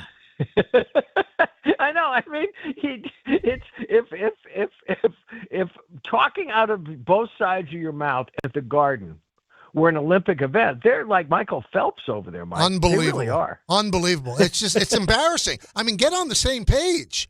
Did you have something to do with it or not? There's no way Leon Rose fired his 40-year friend after he goes to the sixth game of the Eastern Conference Finals. That was definitely Dolan, and he admitted it. I give him credit, but that's not what his people were whispering to people. He decided, you've heard me say this before, Mike, he decided, and he will never admit this, he did not like Tom Thibodeau on that sideline being the sideline face of the New York Knicks. Yep. He just didn't. And he wanted someone younger. And so they went after Jason Kidd first, and then they went after Billy Donovan, and then they went after Quinn Snyder. Stop me if you're not seeing a trend there. And they finally settled on Mike Brown, who has done a decent enough job so far. And now we'll see how they react against the Clippers tonight, and then going on the road now that they've been hit, because they have been hit. And Mike, I wrote about this last week. They play no defense. They get no defense out of the two most important positions to me on the court, point guard and center. Yep. Brunson doesn't play a lick of defense, and neither does Karl Anthony Towns. And their two best defenders, OG and Bridges, are wing guys. And so if they're going to keep giving up 125 to 130 points every night, no, they're not going to the NBA Finals, Jim. And also the offense that Mike wants to run is not conducive to Cat being Cat. I mean, that's also a huge thing, too. He's the second option after Brunson, and you're not running an offense that he feels comfortable in. He's even admitted, Mike, I really don't know what my role is. Not good. It's January 7th. And Michael, I have to say this, and for all the wonderful things I've written and all the wonderful things that I've said about Jalen Brunson, it's his job, too, to get the ball to Towns where he can do something with it, and not be the ball stopper that he so often still is. I just wrote a column a couple weeks ago how, to me, even more than Aaron Judge, he was the New York Athlete of the Year. All that stuff, okay? He is the greatest point guard they've had since Walt Frazier. But Michael, he is not blameless for the kind of basketball we've been seeing. Now, the thing that concerned me, I mean, people go on losing streaks, so I'm not jumping off any bandwagon with the Knicks, but the thing that concerned me, Mike, was the Piston game. Young, athletic, long team, and the Knicks couldn't compete. And then when Brunson said, They wanted to win. We didn't. You didn't want to win. What'd you go to Detroit for? The pizza? It's amazing to me watching this team play basketball how important Josh Hart is to them. Oh yeah, he is a vital part of the operation, because when he's not out there and the ball is even in Jalen's hand even more, it puts more pressure on him, and a great on the ball defender, a long athletic like Thompson. Michael, do you think Thompson hasn't been laying for Jalen Brunson since he got crossed over at the end of Game 6 last year? Yep. And Brunson made that three. He played like his hair was on fire the other night, and helped Brunson to 0 assists. Yeah. No, there's work to be done, and listen, they're going to figure it out fast. There's plenty of time, but this will be a very, very interesting trip through the West. I think Phoenix, Sacramento, Portland, Golden State. I think those are the 4 teams they're playing. It's going to be a very, very interesting stretch for them, because everything was great until they blew that game to the Spurs. Yep. And nothing has gone right since. And do you buy into the fact, because I do, if you look at the first 2 Cup champions, the next stretch of 10 games, they didn't play well. You think that took too much out of the Knicks early in the season to play high pressurized games like that?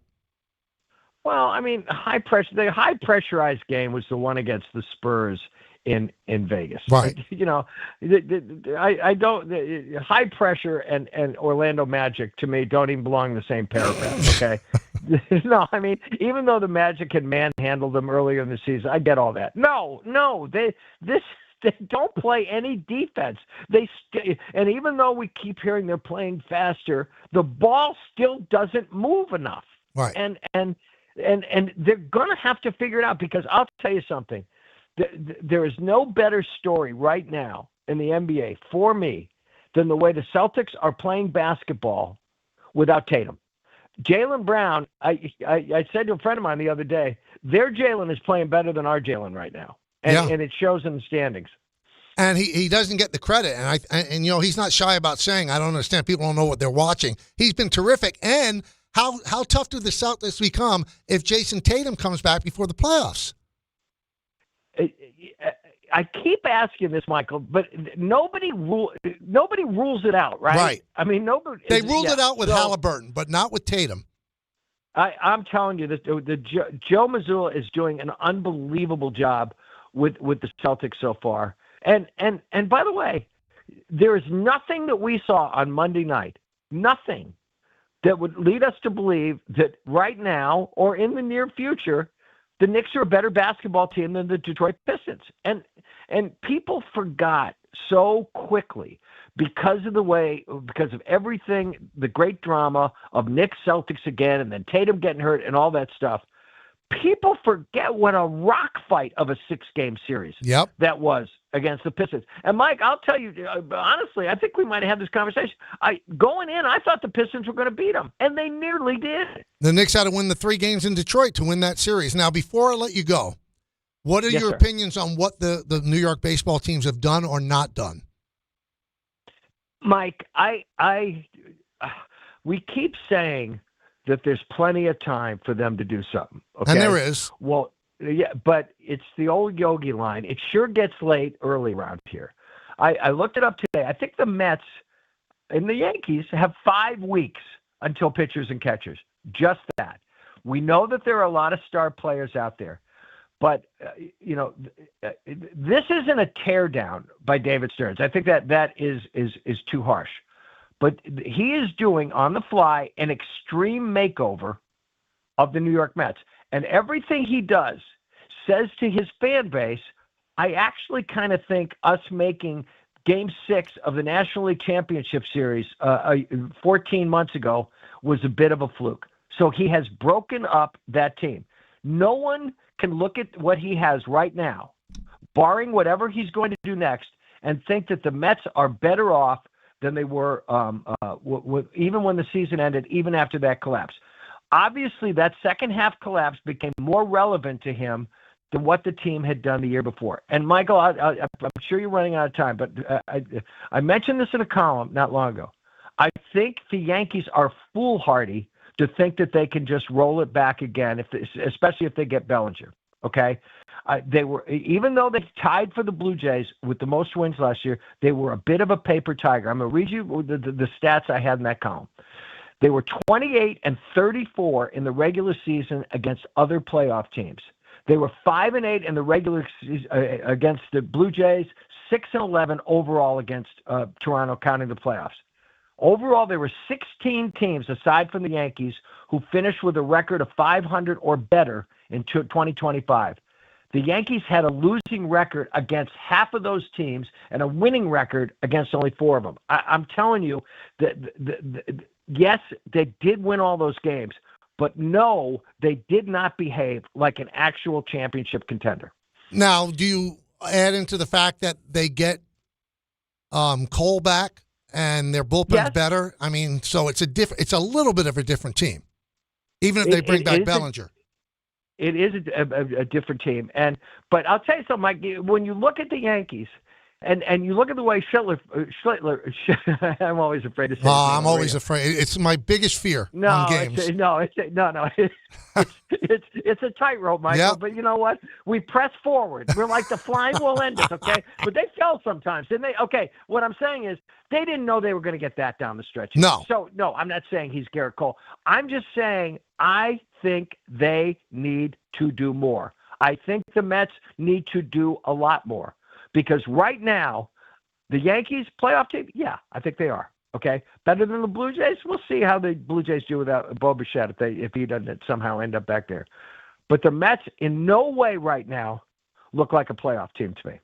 So, in closing, you're saying that David Stearns is essentially Joanna and Chip Gaines. Well, I don't know if I would have put it exactly like that, but yeah.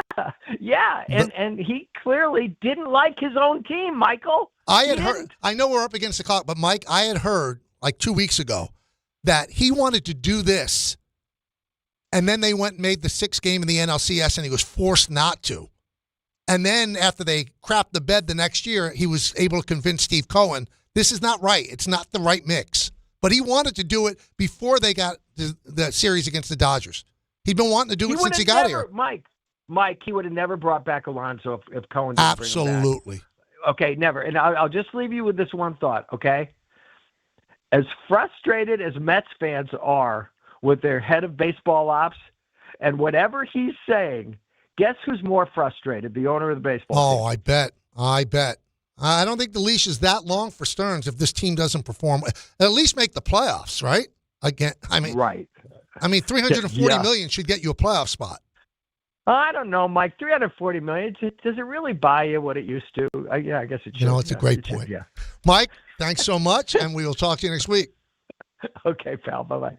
All right, we're going to have some baseball fun, and I'll tease it because I'd love to talk to you guys and gals.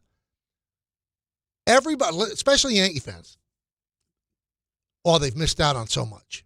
So let's have fun. I'm going to let you have your say, your opinion. It's as valid as mine. Who did the Yankees not sign so far that they should have? Please tell me. Who did the Yankees not sign that they should have? Because somebody on Twitter yesterday said they should have signed Pete Alonso. On what planet should they have signed Pete Alonso? That's not the guy to sign. That's not the guy to allocate those funds for, especially when you have Ben Rice, who is one of the best left-handed hitters in terms of hard hit percentage and production, and he's a kid, and he's a farm system guy. You're going to spend $155 million on Pete Alonso, so I'll get that one right out of the way. Who else have they missed out on? We'll get back, have some fun with you when we get back on the K Show on ESPN New York. You know the rush when you reach that goal, when something you've worked for pays off. That's success. At University of Maryland Global Campus, we believe you should never stop chasing it. That's why we offer a skills-based education that helps move your career forward. Learn how to apply emerging technologies like AI and data science. Build your leadership and critical thinking skills. Apply by February 11th and save with no application fee. Learn more at umgc.edu. Certified to operate in Virginia by Chev.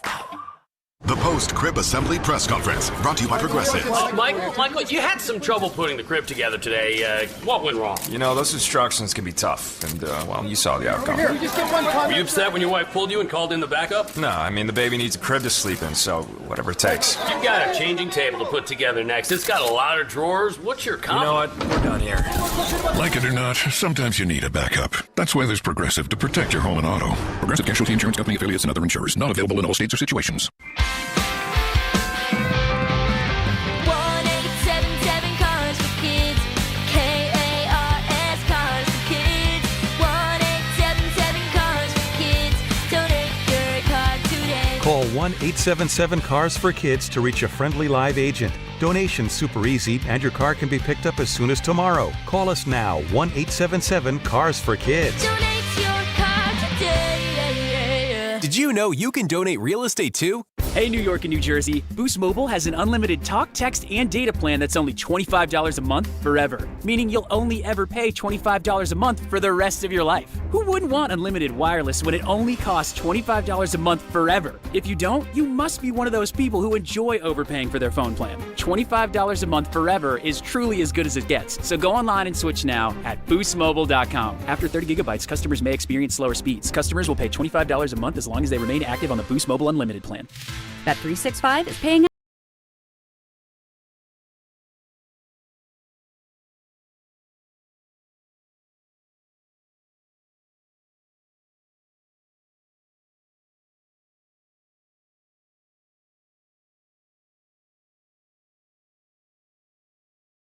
$5.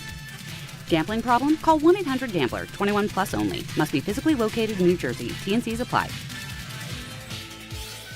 Hey, it's Rich Eisen for Pella Windows and Doors. Sometimes teams take a time out to regroup and call the right play. When it comes to your home, Pella Windows and Doors always has the winning game plan. They do it every day, and that's why your neighbors trust them. Visit Pella.com/Eisen today. Right now, Pella Windows and Doors of New Jersey is offering buy one, get one 50% off and every day 0% financing. Some restrictions may apply. See store for details. Offer ends January 31st, 2026. My name's Brian Windhurst, and I've seen a lot of good offense in my life. If you're looking to initiate some offense of your own against your high-interest credit card debt, I'm letting you know a SoFi personal loan might be the play. A SoFi personal loan could be quite the triple threat with low fixed rates, no fees required, and as soon as the same-day funding. View your rate for a SoFi personal loan at SoFi.com/offense. Loans originated by SoFi Bank, NA member FDIC. Terms and conditions apply at SoFi.com/offense. NMLS 696891. The College Football Playoff Semifinals on ESPN Radio. Thursday in the Verbo Fiesta Bowl. From 47 yards, he got it! Ole Miss faces Miami. And it's intercepted! It's going to be a Miami pick six! Then on Friday in the Chick-fil-A Peach Bowl. It's Indiana, Oregon. The College Football Playoff Semifinals, 7 Eastern. Thursday and Friday on 1050 ESPN and the ESPN New York app. Welcome back to the show. Boy, these 2 hours have flown by. So, Dan Ryan, he has an expressway in Chicago. On X, they put out something I said earlier, that the Yankees really haven't missed out on anybody that they wanted so far this postseason. Now, if they don't get Bellinger, then you can say, okay, they missed out on somebody they wanted. But Dan said, oh, so we're not, quote, missing, close quote, on top talent. We just never wanted it in the first place. Got it. The spin machine has hit fifth gear. I don't do spin for the Yankees. What I say, I really believe. Sometimes it runs contrary to what the Yankees believe. So I would ask Dan, if he wanted to have a discussion, what did they miss out on? They didn't want Pete Alonso. They liked their bullpen the way it is. They didn't want Edwin Diaz. They looked into Edward Cabrera. They thought the prospect price was way too high. They feel they have enough pitching. That's it. So who else have they missed out on? Now, you could say, well, they should want to change their team. They don't think they have to. And this team is different than the one that started last year. You got a third baseman now. You didn't have one then. You got a second baseman now. You didn't have one then. You opened up with DJ LeMahieu, and you made Jazz Chisholm play third. So right away, your team is better.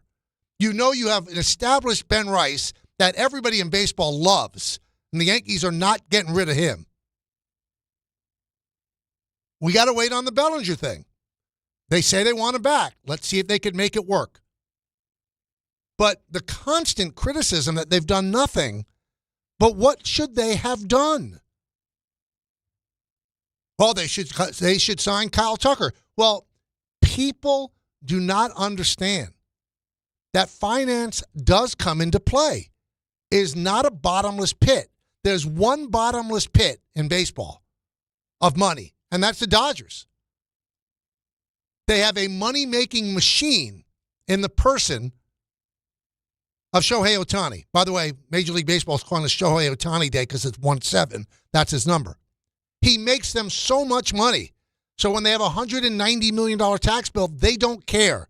Now, if you're jealous that used to be the Yankees, okay, I understand. But they still are going to have an over $300 million payroll. And it'll be interesting if they sign Bellinger, it's going to go over the threshold, which means that part of his salary is going to be taxed at 110%. So who are these people that they should have signed that they missed on? It's not out there, guys and gals. It's not. Henry in South Carolina, talk to me. Michael, great to talk to you. Thanks for getting me in at the end here. You got it.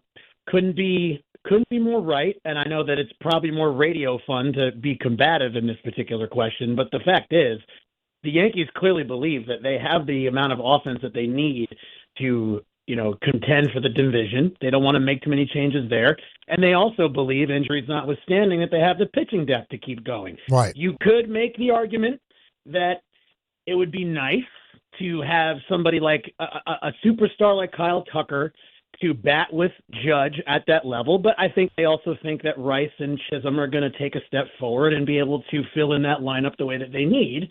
But there's really no other hole. The only thing I would really love is a right-handed catcher, but Real Muto doesn't sound like a great option to me. And so I think we just need to ride this out. I would love Bellinger back. I think that's the most ideal thing. And they clearly think they have enough chips to contend this year. Well, Henry, the big discussion that we'll have on this show, all of us, is if Bellinger doesn't sign. What is their pivot? Is their pivot going to be Jason Dominguez? And is that enough? Can you lose those home runs, 98 ribbies, and great defense? Can you lose it and not take a step back? Again, unlike most of you, I do have faith in Brian Cashman that'll figure it out. And Vegas has faith in the Yankees. As it stands right now, they're projected to win 93.5 games this year. More than any team in the league. That's even before they re-sign Bellinger. Before. That's not a projection if they sign him. The team they have right now, they have at 93.5. And the Blue Jays are at 91.5. So 93.5 is more than any team in the American League. Any team. So I know Yankee fans are angry. I'm not arguing with you about being angry. You have the right. You support the team. You watch, yes. You come to the ballpark. I get it. You want more. But you're not going to have a payroll of $400 million. You're not. And that's what everybody's dream is. And you could debate whether or not the Yankees should. It's not happening. So they have to allocate the funds the right way to make a $303 million payroll just as competitive as last year. Coming up, Don Hahn and Rosenberg. Thanks for these 2 hours. It was tremendous. We'll be back again tomorrow at 1. And in the words of Billy Joel, life is a series of hellos and goodbyes. I'm afraid it's time for goodbye again. See you, everybody. Do you have trouble getting in and out of the bathtub? Are you afraid you'll slip and fall entering or exiting a tub? Safe Step walk-in tubs can transform your bathtub from an area of concern